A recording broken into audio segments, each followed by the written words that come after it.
Muy buenas noches, compañero, abogada Yesenia Yulisa Aguilar Santos. Saludos a todos.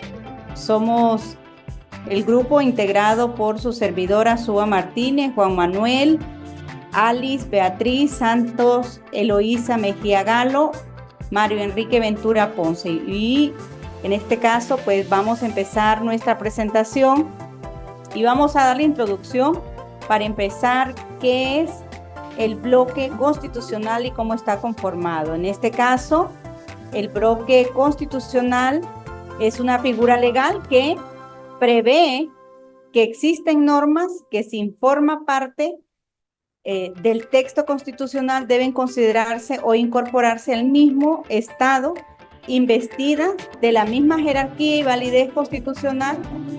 En este caso, como las normas internacionales de derechos humanos, jurisprudencia, constitución y providencia. Y bueno, ¿quiénes constituyen el bloque de constitucionalidad? En primera instancia, lo constituye la política del Estado, los tratados y convenios internacionales en materia de derechos humanos, la Convención Interamericana de Derechos Humanos, la Carta de Naciones Unidas, así como también la norma del derecho comunitario y provenientes de la Comunidad Andina, Mercosur, entre otras. ¿Qué es el control de constitucionalidad? Específicamente, el control es un conjunto, el control de constitucionalidad es un conjunto,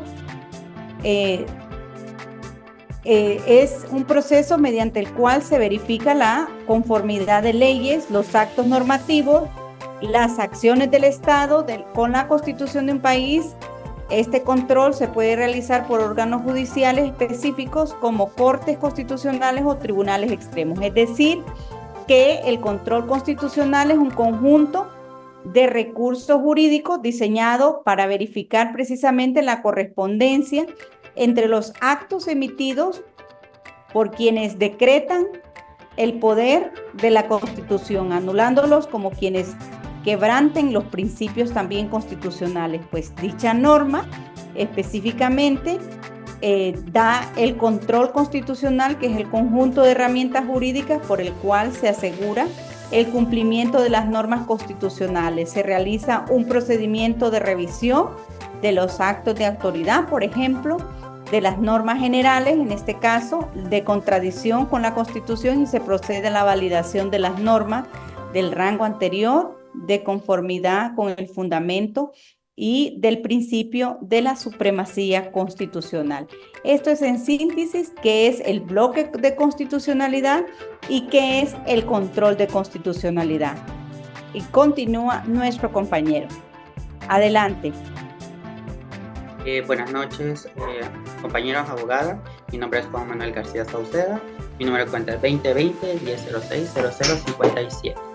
Pues a mí me tocó hablar sobre qué es el control de convencionalidad.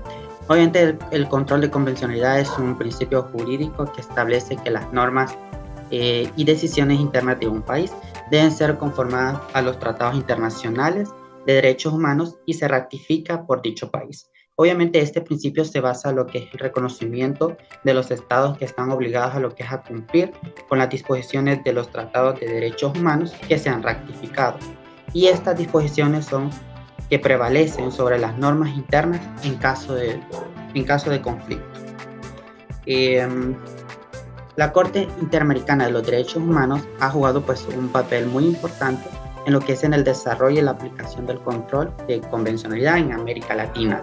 En varios casos, la Corte ha establecido que los Estados miembros de la Organización de los Estados Americanos, o sea, la OEA, tienen la obligación de garantizar que sus leyes, políticos y prácticas internas estén con consonancia con las disposiciones que la Convención Americana sobre los Derechos Humanos y tratados relevantes. Un ejemplo importante que se aplica en el control de la convencionalidad por parte de la Corte Interamericana de los Derechos Humanos es el caso de Almohacín Arellano y entre otros versus Chile en 2006. En este caso, la Corte sostuvo que las disposiciones de la Convención Americana sobre los Derechos Humanos prevalecía por las disposiciones internas entre Chile, porque ellos permitían que la aplicación de la pena de muerte en tiempos de guerra. Obviamente la Corte afirmó que el control de la convencionalidad se requería que los estados ajusten su legislación interna para que puedan asegurar que la Convención requiera que los estados estén con conformidad con las normas y principios de los tratados internacionales en derechos humanos. Siguiendo, entonces, ¿quiénes hacen el control de convencionalidad? Obviamente el control de convencionalidad es un concepto que fue desarrollado por la Corte Interamericana de Derechos Humanos. Obviamente ellos establecieron que esta obligación de los estados parte de la Convención Americana sobre los Derechos Humanos. Obviamente anteriormente ya lo había dicho, pero esto asegura que todas sus normas, incluidas las leyes, los actos administrativos, las decisiones judiciales, sean compatibles y que estén con los estándares principios que consagra en dicha convención. La Corte Interamericana de Derechos Humanos sostiene que todos los órganos del Estado tienen lo que es la responsabilidad de garantizar el control en línea con la interpretación más favorable para los derechos humanos que se establece por la jurisprudencia de la Corte. ¿Qué quiere decir esto? Que este control se aplica tanto como el ámbito judicial como el legislativo, el ejecutivo, y tiene como objetivo principalmente para ejecutar la plena efectividad de los derechos humanos consagrados por la Convención Americana. Ya para finalizar, en cuanto a quienes realicen el control de la convencionalidad, según la jurisprudencia de la Corte Interamericana de Derechos Humanos, este control, obviamente, anteriormente ya lo había dicho, que es como responsable de todos los órganos del Estado, incluyendo los tribunales judiciales, los legisladores y las autoridades administrativas, de todos los órganos que están obligados a lo que es interpretar y aplicar las normas internas de conformidad entre los estándares que se estableció entre la Convención Americana. Sobre los derechos humanos, la jurisprudencia, la Corte ha dicho que estos significativos entre los jueces, legisladores, funcionarios públicos, tienen la responsabilidad de garantizar que las leyes y los actos administrativos y las decisiones judiciales que tengan conciencia en lo que son los derechos humanos y que estén protegidos por la Convención, incluso si hay una demanda específica por parte de los individuos afectados. En resumen, el control de convencionalidad implica que es una obligación que todos los poderes del Estado aseguren que las normas internas sean compatibles con los estándares internacionales del derecho humano. Bueno, muy buenas noches. Mi nombre es Alice Beatriz Martínez Zúñiga, mi número de cuenta es 2020-360-115. Yo les voy a hablar sobre lo que significa que el control de convencionalidad puede ser realizado en ex officio. La respuesta, según el caso de la Corte Interamericana de los Derechos Humanos, es que el control de la convencionalidad ex officio, lo que significa que los órganos jurisdiccionales tienen esa facultad y la obligación de aplicar los oficios estándares en los principios establecidos con la Convención Americana sobre los derechos humanos. Esto es lo que implica que los jueces están obligados a garantizar la conformidad de las leyes. También, cuando hablamos de la Corte Interamericana de los Derechos Humanos, lo que ha establecido que este control de ex oficio es fundamental porque sirve para garantizar la protección efectiva de los derechos humanos y la plena aplicación de la Convención por parte de los Estados partes. También vamos a hablar en qué consiste la obligación para adecuar la legislación interna para realizar el control de convencionalidad, según lo que es el caso de la Corte Internacional de los Derechos Humanos. Aquí la obligación de adecuar la legislación interna es para realizar un control de convencionalidad. O sea, para que realizar el control de convencionalidad, lo que implica que los estados, por parte de la Convención Americana sobre los Derechos Humanos, están obligados a modificar o reformar sus leyes internas para que estos aseguren que estén de conformidad y estándar en los principios establecidos en la Convención y la jurisprudencia de esta obligación, lo que incluye la revisión, la modificación de las leyes, así como ven la garantía en que toman las decisiones judiciales y los actos administrativos sean compatibles con los derechos humanos, aparte que ha destacado por esta adecuación legislativa y que es fundamental ya que sirve para garantizar la plena efectividad que tienen los derechos humanos en el cumplimiento de las obligaciones. La número 7 de las preguntas habla también qué vinculación tiene la jurisprudencia de la Corte Interamericana de los Derechos Humanos con el control de la convencionalidad. según el de la Corte Interamericana de los Derechos Humanos. En una forma más clara y con fundamento, que la jurisprudencia de la Corte Interamericana de los Derechos Humanos tiene la estrecha vinculación con el control de convencionalidad, ya que lo que establece son los estándares y principios de los estados partes de la Convención Interamericana sobre los derechos humanos. Esto lo que obliga es a respetar y aplicarlas. Y sirve como guía interpretativa para los órganos judiciales nacionales en la aplicación de la Convención y protección de los derechos humanos en sus respectivos países. También los tribunales nacionales están obligados a tener una cuenta de jurisprudencia de la Corte Interamericana de los Derechos Humanos, al interpretar y aplicar cada una de las leyes internas, y lo que debe asegurar las decisiones que estén conforme a los estándares establecidos en su sentencia o opiniones consultivas. En lo que les puedo dar en resumen que la jurisprudencia de la Corte Interamericana de Derechos Humanos juega un papel esencial en el control convencional al proporcionar y orientarnos como para una protección efectiva de los derechos humanos a la religión en la región. Continuamos, Y en el caso de Pacheco Teruel en versus Honduras, aquí los antecedentes, como podemos ver, que se remontan en 1980, cuando los hermanos Pacheco fueron víctimas de esa desaparición forzada en Honduras. Durante esos años los familiares buscaron una justicia verdadera sobre el paradero y no les dieron respuesta. Pero lo que se alega que las autoridades hondureñas lo que realizaron es una investigación de una manera efectiva y no tomaron medidas adecuadas en contra de los que estaban desaparecidos.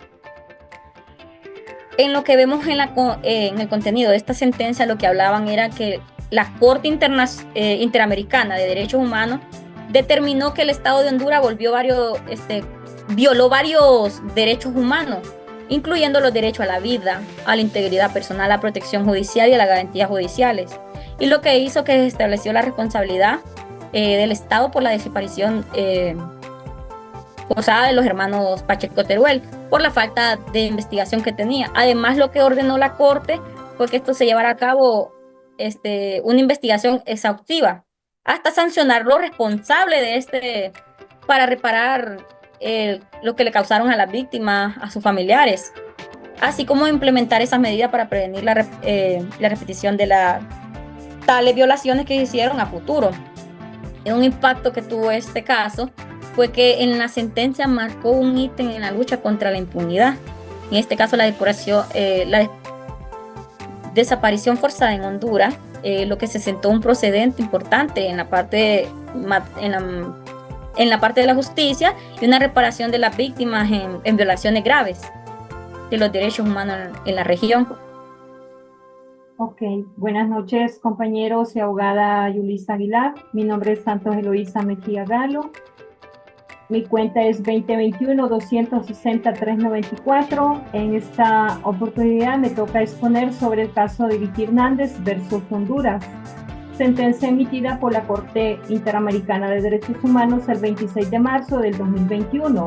En este caso, la Corte determinó que el Estado de Honduras era responsable por la violencia sexual, la discriminación, la falta de protección agravada que sufrió Vicky Hernández, una mujer transgénero quien fue asesinada en el 2009, y que la sentencia establece en el Estado que el Estado violó varios derechos humanos, incluidos el derecho a la vida, a la integridad personal, a la igualdad y no discriminación. Asimismo,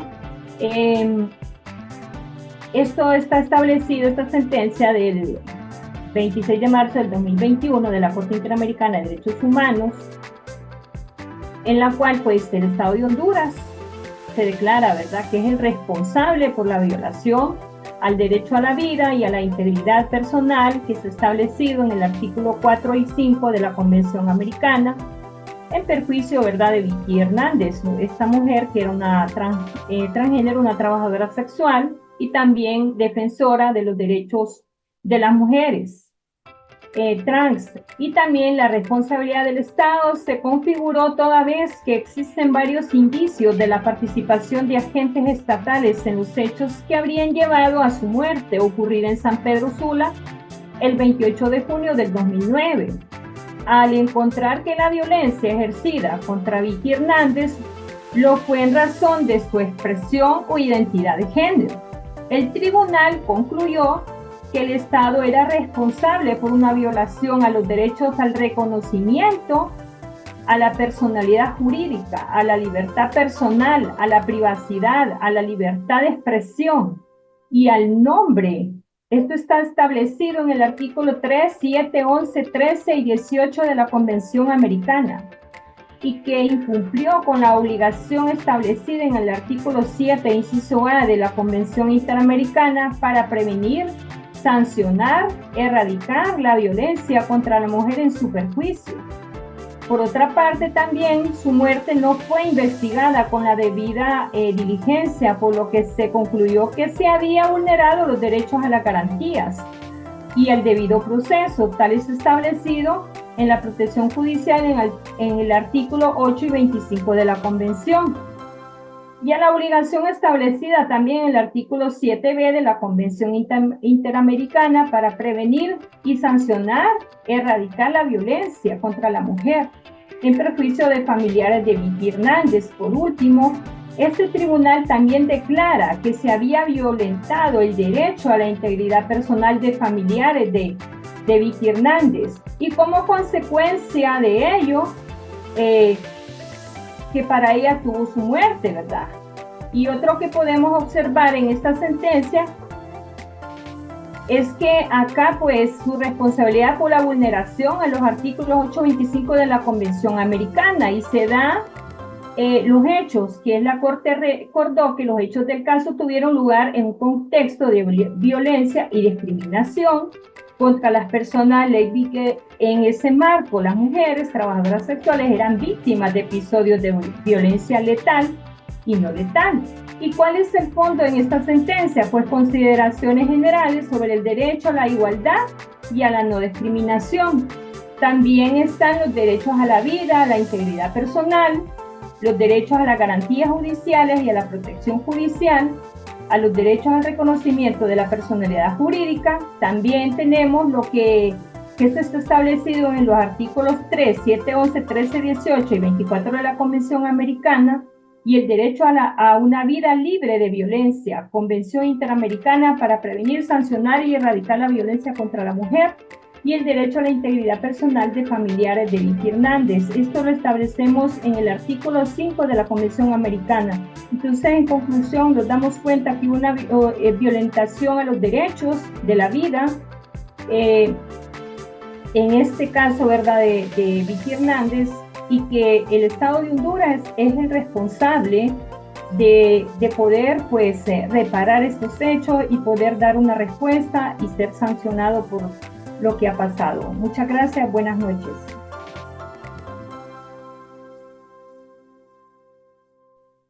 Buenas noches. En resumen, vamos a hablar de las reparaciones y su impacto en el derecho interno que tuvieron estas dos sentencias de la Corte Interamericana de Derechos Humanos. Primero vamos a hablar de la que nos dijo la compañera Alice, que es el caso de Pacheco Teruel versus Honduras. En este caso, la Corte Interamericana de Derechos Humanos impuso diversas reparaciones al Estado de Honduras, las cuales tienen una incidencia significativa en el derecho interno de nuestro país. Vamos a detallar las principales reparaciones y su impacto en el derecho interno del país. Tenemos la indemnización económica. El Estado de Honduras fue ordenado en este caso a pagar una indemnización económica a los familiares de los hermanos Pacheco Teruel como compensación por el daño sufrido debido a la violación de los derechos humanos. Esta reparación individual implica que el Estado debe cumplir con la obligación de reparar el daño material y moral causado a las víctimas y sus familiares, lo cual podría requerir cambios en la legislación interna para asignar los recursos financieros necesarios y establecer procedimientos para la compensación de víctimas. Vamos a hablar también en reparaciones colectivas estructurales, que sería en este caso sería para más como las instituciones que están más ligadas en este sentido a violar los derechos humanos de las personas, tenemos la implementación de programas de capacitación. La Corte ordenó la implementación de programas de capacitación para funcionarios encargados de la investigación y persecución de casos de desaparición forzada.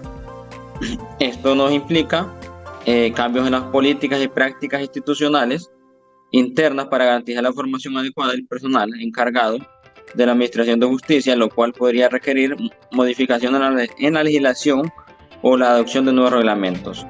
En este caso, sabemos como las instituciones, tenemos la Policía Nacional, también tenemos la Policía Militar, igual la Fiscalía. También tenemos la adopción de medidas para garantizar el acceso a la justicia. En este caso se ordenó al Estado de Honduras adoptar medidas para garantizar el acceso a la justicia y a la protección de los derechos humanos en casos similares en el futuro. Esto podría implicar reformas legislativas para fortalecer el sistema de justicia y garantizar la efectividad de los mecanismos de protección de derechos humanos de las personas. Vamos a hablar también, en este caso, de lo que nos expuso la compañera Eloísa, del caso Vicky Hernández y otras versus Honduras. La Corte, en este caso la Corte Interamericana de Derechos Humanos, ordenó una serie de reparaciones al Estado de Honduras. Estas reparaciones tienen una importancia de incidencia en el derecho interno del país, ya que implican cambios en las políticas y la legislación interna. Todo esto para garantizar el respeto de los derechos humanos. Reparaciones individuales, en este caso, la Corte ordenó a Honduras proporcionar una reparación integral a las víctimas, lo que incluye medidas de satisfacción, indemnización, rehabilitación, garantías de no repetición y medidas de restitución cuando sea posible. Esto implica que el Estado debe implementar programas y políticas específicas para compensar a las víctimas por el daño sufrido, lo que puede requerir cambios en la legislación interna de nuestro país para establecer los mecanismos de compensación adecuados. En reparaciones colectivas o estructurales, que ya serían, como dijimos, en las instituciones, la Corte Interamericana de Derechos Humanos ordenó al Estado de Honduras adoptar medidas efectivas para prevenir, erradicar la violencia contra la mujer, incluyendo la adopción de políticas públicas, programas de sensibilidad, capacitación de funcionarios y fortalecimiento del sistema de justicia. Esto puede implicar, al igual, reformas legislativas para adecuar la legislación nacional a los estándares internacionales de derechos humanos y para fortalecer los mecanismos de protección a las mujeres contra la violencia. Estableciendo mecanismos de monitoreo y seguimiento, se ordenó al Estado de Honduras establecer mecanismos de monitoreo y seguimiento, en este caso, para garantizar la efectiva implementación de las medidas de reparación ordenadas por la Corte. Esto implica cambios en las políticas institucionales, la creación de nuevas entidades o la asignación de funciones específicas a organismos existentes para supervisar el cumplimiento de las reparaciones. En las reformas institucionales tenemos, la Corte podría haber ordenado reformas en las instituciones responsables para garantizar los derechos humanos en Honduras, como el fortalecimiento de la Fiscalía Especial de la Mujer o la creación de unidades especiales a la atención de casos de violencia de género. Esta reforma podría requerir cambios en la legislación interna para garantizar la independencia y eficacia de estas instituciones.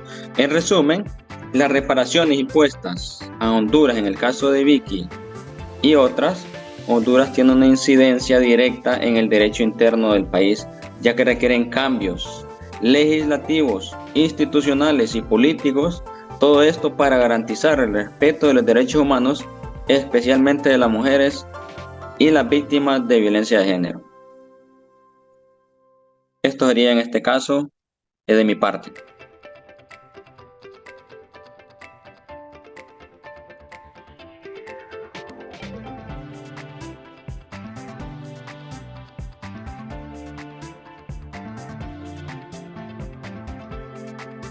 Su micrófono, compañera.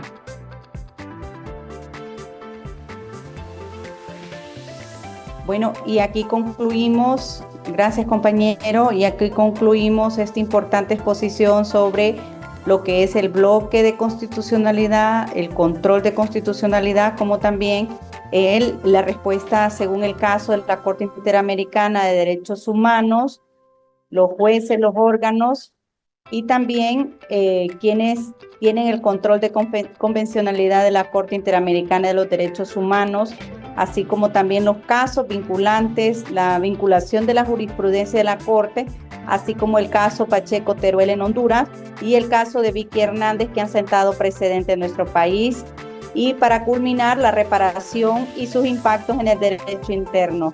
Muchísimas gracias a todos, saludos, compañeros, feliz noche. Damos por concluido nuestra presentación. Saludos a todos. Muchas gracias, buenas noches, compañeros. Gracias.